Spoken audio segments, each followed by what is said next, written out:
I'm going to turn now to Waleed Phares, who's joining us from Washington, D.C.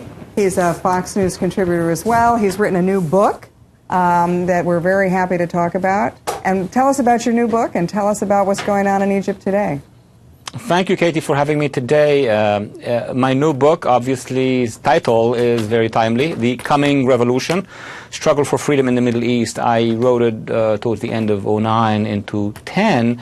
It was published in December, and it actually was projecting that there will be civil society uprisings across the Arab world for majorities and minorities. And soon enough, few weeks, it just coincided that Tunisia started to rise. There was the election in Sudan, in southern Sudan, was also an important factor, and now Egypt in front of our own eyes. So you saw it coming, but it doesn't seem like anybody else did. I mean, we seemed to, everybody, all the commentators all seem to be caught completely flat-footed by this.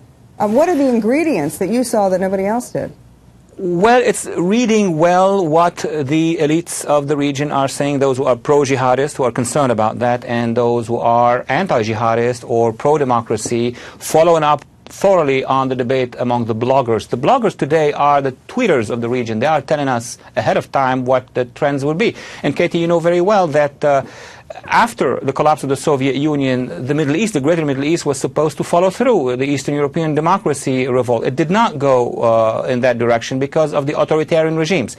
You have our authoritarian regimes, Egypt, Saudi Arabia, and then you have the authoritarian regimes that are totalitarian, Iran and Syria and Sudan. So that was suppressed. From 2005, after the invasion of Iraq and of Afghanistan and the rise of those quasi-democratic elections, you had a surge of civil societies. The first one you are very familiar with, the Cedars Revolution, 2005. 1.5 million people took to the streets of Beirut.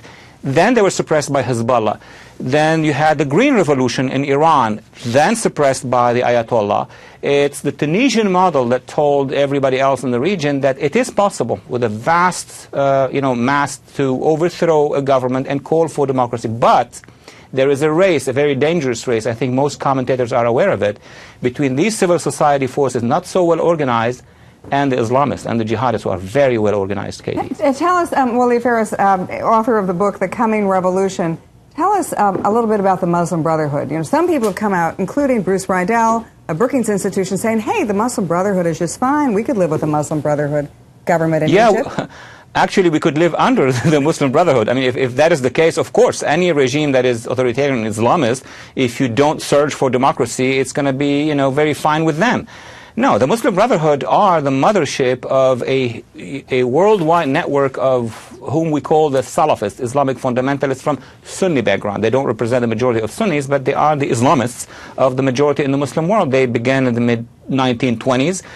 One of their ideologues, by the way, Sayyid Qutb in the 1930s, who has visited the United States, has developed the doctrine of direct jihad, of military violent jihad. But the Muslim Brotherhood are known, in the Arab world at least, for having spread out throughout the Arab world, 21 branches, and more important are the offshoots of the Muslim Brotherhood. Who do we name? Hamas, the NIF of Sudan, which perpetrated the massacres in southern Sudan, the Jama'ah Islamiyya, Islamic Jihad of Egypt, one group has killed President Sadat. So the Muslim Brotherhood are the indoctrinators, the one that spread the ideology, and then offshoots of them become the jihadists.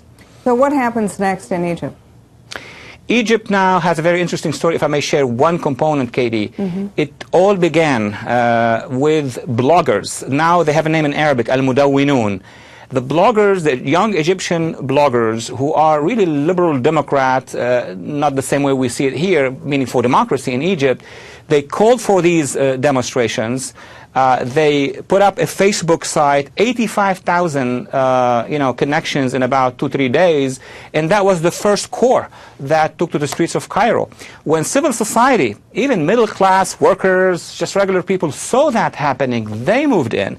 And what very few analysts realize in Washington and in Brussels is that the political parties the opposition ones, and now the Muslim Brotherhood, who are going on satellite TV and saying, oh, we are the ones representing those masses. No, they came in 3-4 days later. And you said, you were right when you mentioned with Ambassador Bolton that we do not have really the representatives of the actual civil society uprising from the beginning, because these are young kids. These are bloggers who do not want to come to the forefront of actions. Talk for a minute about the phenomenon in the Middle East, this sort of demographic bulge, the baby boom generation in the Middle East, and what is this doing, and you know, their economic prospects. Is this economic driven? Is this religious driven? Well, what is religiously driven has become ideologically driven, meaning the Islamists of both sides, the jihadists of the Muslim Brotherhood, the Salafists on the one hand, those who are the Muslim Brotherhood of Egypt, Wahhabi of Saudi Arabia, they have transformed this movement into an ideological one. So did the Iranians, the Khomeinists and their allies in Hezbollah. But that is one part of Planet Middle East. The other part that we need to pay more attention to, and I had hoped that in the past 7 years we would have done enough in this, and I have a couple words on that, are the civil society forces who are connected now to internet, to global means of interactions, young men and women who, yes, they are in the majority now in their own societies, and many among whom are frustrated because of lack of jobs and what have you. But beyond jobs, what we are realizing from their websites, they're calling for freedom. They're calling for just dignity to be represented in the system, and then they will try to find solutions to their economic problems. So there was a triangle. You have the authoritarians on the top, you have the Islamist jihadists from one side, and you have the democracy forces on the other side. When the authoritarians are going to go down, who's going to move into the center? The jihadists and the democracy forces. That's what we see today in Egypt. And so what's our ability? Obviously, we want the democracy forces to move in, not the jihadists. What's our ability to influence events as they unfold? That is the big problem, Katie. Our major failure in government, across the government, bureaucracy and both sides of the aisles here, is that while in the past 8 years we have spent so much money, so much budgets on the so-called, reaching out to the minds and hearts of Arabs and Muslims, printing DVD at the State Department. Right. We had, Arab TV that we funded. Where did that go? I mean, did we actually engage with the NGOs? No. Most of the money went to research, and the outcome of the research was what? Let's engage the Muslim Brotherhood.